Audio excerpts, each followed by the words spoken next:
بسم اللہ الرحمن الرحیم، السلام علیکم ورحمۃ اللہ۔ 27ویں آئینی ترمیم جتنی دھوم دھام سے پاس کی جا رہی ہے، منظور کی جا رہی ہے، اور اس کے لیے بڑی کوشش کی جا رہی ہے، سر توڑ کوشش۔ تمام کی تمام جماعتیں، پارٹیاں، رہنما، تمام لوگ اور تمام کے تمام MNA، ممبران قومی اسمبلی، سینٹ، سارے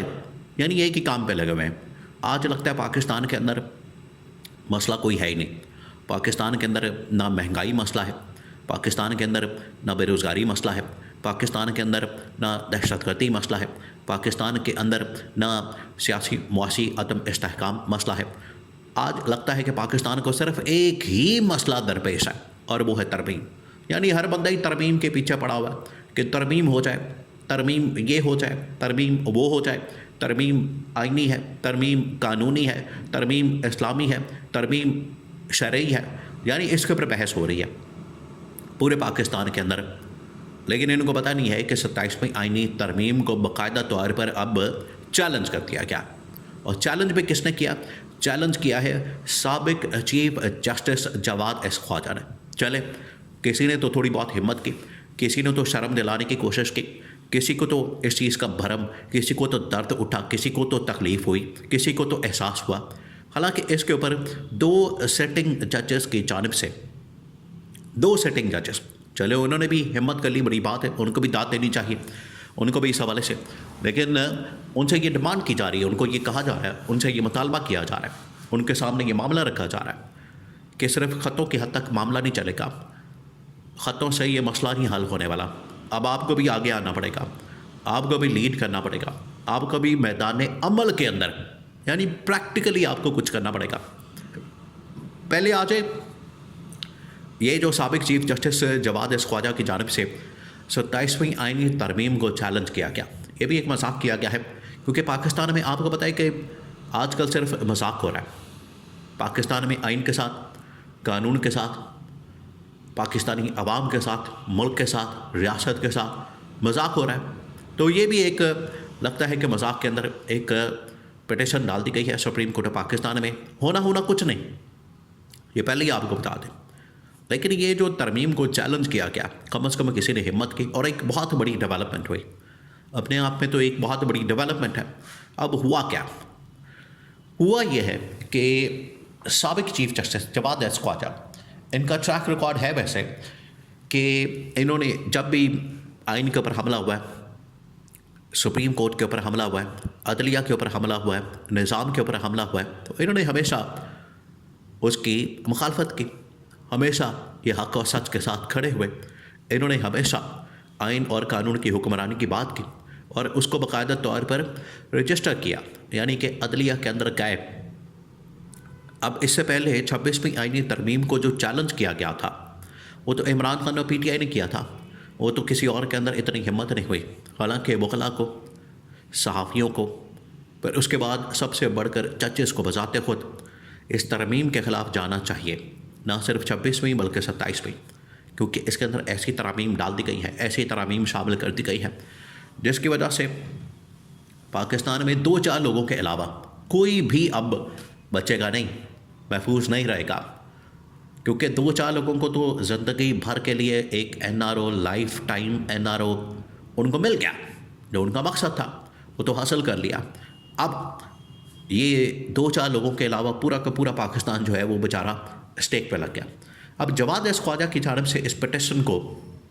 سپریم کورٹ آف پاکستان میں ڈال دیا گیا، اور 27ویں آئینی ترمیم کو چیلنج کر دیا گیا۔ اور چیلنج کرنے کا مقصد کیا ہے کہ 27ویں آئینی ترمیم کو ٹیک اپ کیا جائے، اس کو ریویو کیا جائے، اس کی جانچ پڑتال کی جائے، اور دیکھا جائے کیا یہ آئین کے ساتھ مطابقت رکھتا بھی ہے یا نہیں۔ یہ سب سے بڑا سوال ہے۔ دیکھیں پاکستان کے اندر، پاکستان کے آئین کے اندر یہ چیز بڑی واضح طور پر لکھ دی گئی، نمبر 1 کہ کوئی بھی ترمیم اس میں نہیں ڈالی جا سکتی جس کا آئین پاکستان کے ساتھ ڈائریکٹ ٹکراؤ، دوسرا قرآن و سنت کے ساتھ ڈائریکٹ ٹکراؤ ہو۔ تو اب اس میں آئین پاکستان کے خلاف بھی ٹکراؤ ہو رہا ہے، ایک مستقل NRO لائف ٹائم، اور دوسرا قرآن و سنت کے مطابق بھی یہ ترمیم نہیں، کہ ایک اسلامی ملک کے اندر جہاں پر حضرت عمر فاروق کے رضی اللہ تعالیٰ عنہ کی مثال دی جاتی ہے کہ ان سے کوئی بھی سوال کر سکتا ہے، بڑی محفل کے اندر، مجمع کے اندر ان سے چادر کا سوال کیا جا سکتا ہے، یعنی کہ وہ اکاؤنٹیبل ہے،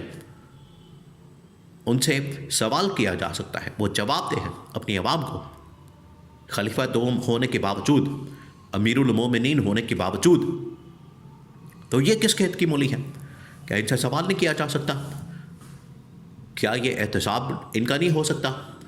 اور یہ اتنی لوٹ مار کرتے ہیں، ان کے اوپر تو کوئی ایسا کوئی الزام بھی نہیں تھا، ان کے خلاف تو کوئی ایسی بات بھی نہیں تھی عمر فاروق کے خلاف، حضرت عمر کے خلاف، لیکن یہاں یہ جو ان لوگوں نے ماسی وڑا بنا رکھا ہے، ان لوگوں نے جو ارنی مچا رکھی ہے، ان لوگوں نے جو تباہی پھیر رکھی ہے، اس کے اوپر تو ان کا احتساب تو لازمی ہے، فرض ہے۔ تو اب سپریم کورٹ کے اندر 27ویں آئینی ترمیم کو چیلنج کر دیا گیا۔ 24ویں آئینی ترمیم، ابھی وہ کیس چل رہا تھا، یہ بھی ایک بہت بڑا مذاق ہوا پاکستان کے ساتھ کہ ابھی 26ویں ترمیم کا کیس چل رہا ہے اور درمیان میں ہی 27ویں آئینی ترمیم آ گئی، وہ بینچ بھی فارغ ہو گیا، وہ عدالت بھی فارغ ہو گئی، وہ عدلیہ بھی فارغ ہو گئی، اب نئی عدالت بن جائے گی اور نئی عدالت کے سامنے نئے سرے سے کام شروع ہوگا۔ 2 مزید ججز نے اس کو چیلنج کیا اور توجہ دلائی ہے، یہ اب کام توجہ سے نہیں ہوگا، کیونکہ باہر جتنے بھی سیاسی رہنما، قائدین بڑے ان کی جانب سے پریس کانفرنس کی جا رہی ہے، بتائی جا رہی ہے بات کہ اب پریس کانفرنس سے کام نہیں چلے گا، خطوں سے کام نہیں چلے گا، خطوط سے کام نہیں چلے گا، اب اس سے معاملہ آگے جا چکا ہے، اب چیزیں پریکٹیکلی میدان عمل کے اندر آ کے آپ کو ایسے سٹیپس اور اقدامات لینے کی ضرورت ہے تاکہ یہ ترمیم کے خلاف عملی طور پر یا تو تحریک چلائی جائے یا جدوجہد کی جائے یا اس حوالے سے کوئی لائے عمل اپنایا جائے کہ اس ترمیم کا راستہ کیسے روکنا ہے، کیونکہ یہ پورا کا پورا نظام دباؤ برباد کر دے گا۔ اب جسٹس منصور علی شاہ، جسٹس اطہر من اللہ، انہوں نے کہا ہے کہ یہ جو ترمیم آ رہی ہے، بہت بڑی باتیں کی ہیں انہوں نے اپنے خطوں کے اندر، انہوں نے کہا کہ یہ جو ترمیمیں آ رہی ہیں، یہ 26 میں اور اس کے بعد 27 میں، اس کو روکنا، اس کو ریویو کرنا، اس کی جانچ پڑتال کرنا، اس کو آئین اور قانون کے مطابق دیکھنا چیف جسٹس آف پاکستان کی ذمہ داری بنتی ہے یا افریدی کی ذمہ داری بنتی ہے۔ وہ کچھ ہوش کے ناخن لیں، وہ اس حوالے سے کوئی نوٹس لیں،